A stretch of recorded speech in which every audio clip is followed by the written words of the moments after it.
guys, welcome back to my channel Panjami's Classroom. இந்த வீடியோவில் நம்ம 11th standard biozoology chapter 2 kingdom animaliaல யூசிலோமேட்டோட டைப்ஸை பற்றி தான் நம்ம பார்க்க போகிறோம்.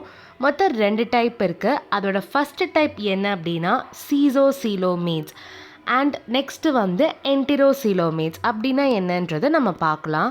சீசோசீலோமேட்ஸ் பார்த்திங்கன்னா மீசோடர்ம் ஸ்ப்ளிட் ஆகிறதுனால உருவாகிற பாடி கேவிட்டியை தான் சீசோசீலோமேட்ஸ் அப்படின்னு சொல்லுவாங்க. அதுக்கான எக்ஸாம்பிள் என்னலான்னா அனலிட்ஸ், ஆர்த்ரோபோட்ஸ் அண்ட் மொலஸ்க் இது எல்லாமே சீசோசீலோமேட்ஸ்க்கான எக்ஸாம்பிள்.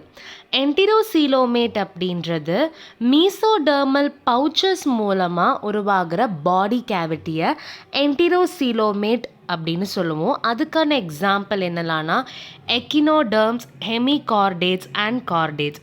இதோட டயக்ராமேட்டிக் ரெப்ரசன்டேஷன் தான் கொடுத்துருக்காங்க. ஸோ மீசோடர்ம் அப்படின்றது எண்டோடர்முக்கும் எக்டோடர்முக்கும் நடுவில் இருக்கிறது தான் மீசோடர்ம்.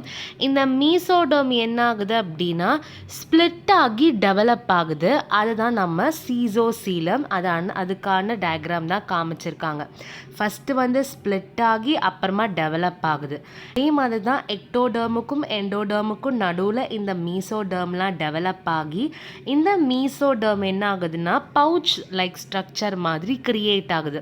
அந்த பவுச் ஸ்ட்ரக்சர் டெவலப் ஆகி ஒரு பாடி கேவிட்டியாக ஃபார்ம் ஆகுறது தான் என்டிரோசீலம் அப்படின்னு சொல்லுவாங்க. ஸோ இவ்வளோ தான் நம்மளோட சீலம் அண்ட் அதோட டைப்ஸ். இந்த டாப்பிக்கில் ஏதாவது டவுட் இருந்ததுன்னா மறக்காமல் கமெண்ட் செக்ஷனில் போஸ்ட் பண்ணுங்கள். இந்த வீடியோ உங்களுக்கு பிடிச்சிருந்தா லைக் பண்ணுங்கள், உங்கள் ஃப்ரெண்ட்ஸ்க்கு ஷேர் பண்ணுங்கள் அண்ட் மறக்காமல் நம்ம சேனலை சப்ஸ்கிரைப் பண்ணுங்கள். தேங்க்யூ.